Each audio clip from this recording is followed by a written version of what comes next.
Let's move on to this Sunday's game. We kind of hit on it a little bit. But what do you expect to see? And let's start with Luke. What do you expect to see Sunday from this game?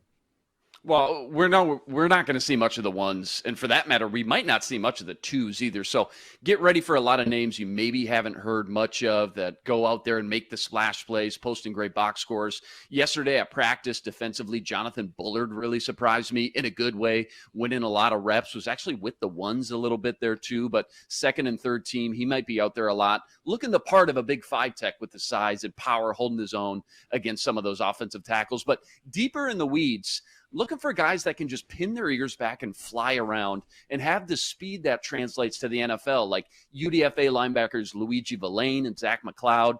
I think both could pop up on the highlight reel Sunday. I'm hoping, praying, wishing Chaz Surratt does the same with his opportunities Sunday as well. Still waiting to see if there's anything there. Third-round pick just last year. And offensively, huge opportunity for some of these bubble receivers to start separating themselves from the pack. Are they going to keep 5, 6, maybe 7 wide receivers? Myron Mitchell, Tristan Jackson, Albert Wilson should get chances in both the passing game and fielding punts. So maybe he can double dip there. And I guess if you want one bold prediction, though, I'll say this. No Dalvin Cook, probably no Madison, or not much, if anything. I don't think they want to overload Kene in his first back, coming back off that knee injury. So I think Ty Chandler is in a perfect position to go out there and not only see the bulk of touches, but also flash a lot of that speed we've seen from camp. So I think he has a AJ Rose type of performance. We saw it last year, preseason week 1, Broncos, 25 carries, 100 yards into touchdowns. I'm feeling similar vibes from Ty Chandler on Sunday, and he'll probably add a few catches out of the backfield too. So get him on your preseason fantasy football team now before it's too late. That's my lock of the week. Ty Chandler, book it. Week 1, Vikes preseason MVP. What you got, Sam? Yeah, we're going to see a whole lot of Kellen Mond. And I don't know what that's going to look like. It hasn't been great at practice, but can Kellen Mond pull it together for this preseason game? And he might be, protected by second-string linemen. He's going to be throwing to backup receivers, and he's going to have backup tight ends. So the deck might be stacked a little bit against him. But wide receivers, and Luke touched on those depth wide receivers, I'm watching Myron Mitchell, and I'm watching Tristan Jackson. I think those are the two guys battling potentially for that final wide receiver spot. And I think they both could be targeted heavily. I don't think we'll see Jefferson or Thielen, obviously, and I don't think we're going to see KJ Osborne either. I think he's too valuable to this operation. So I think your wide receiver 1 is Amir Smith-Marset. I think Jalen Naylor's number 2, and then I think Mitchell and Jackson are battling as sort of your wide receivers 3 and 4 in that game. So they're going to get a whole lot of playing time.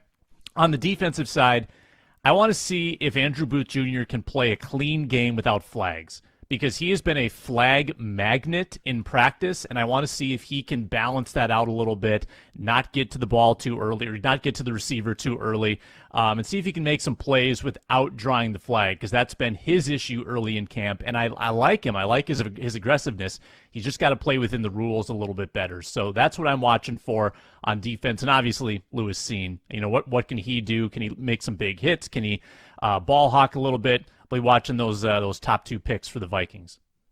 What you got, Reggie?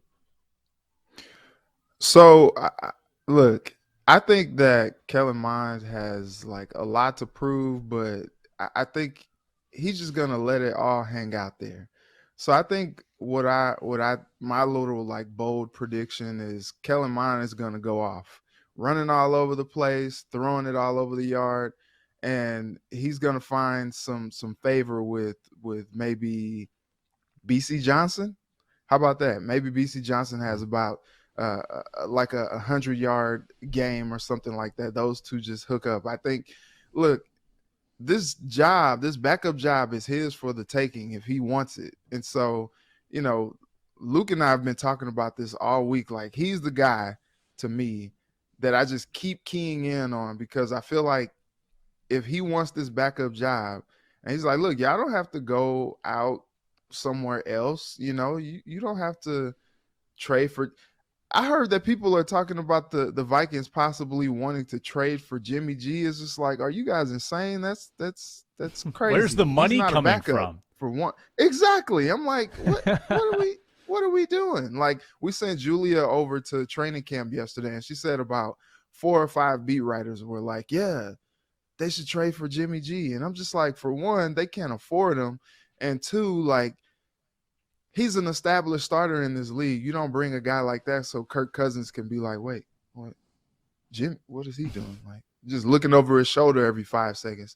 So, look, I think this job can be Kellen Mond's if he wants it. Just go out there and just let it all hang out. You know, have a Malik Willis type performance from last night. Just go out there, do your thing, and just play with no fear. Just play like you're playing in the backyard out there and let it rip. If Mond Well, you know what, Reggie, struggles, the first call I'm making is to Pittsburgh, and I'm asking him for Mason Rudolph.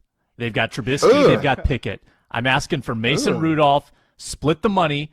I mean, that would be a major upgrade. That would be a major upgrade over we know Mason Mond. Rudolph can take a hit to the head with a helmet, so he is tough. He's a tough guy. Tough, yeah.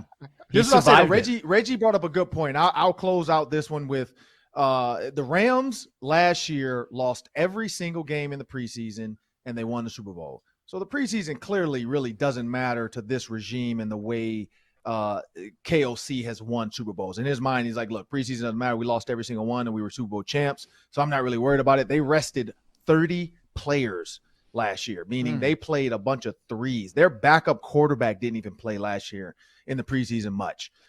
So, I mean, when he did play, though, he was rusty, so clearly he might need to play a little bit, but I think they thought Stafford's going to be healthy. This guy's going to make the team. Let's not even waste our time with this.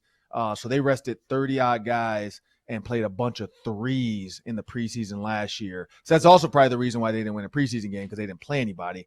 So we'll see what this team does.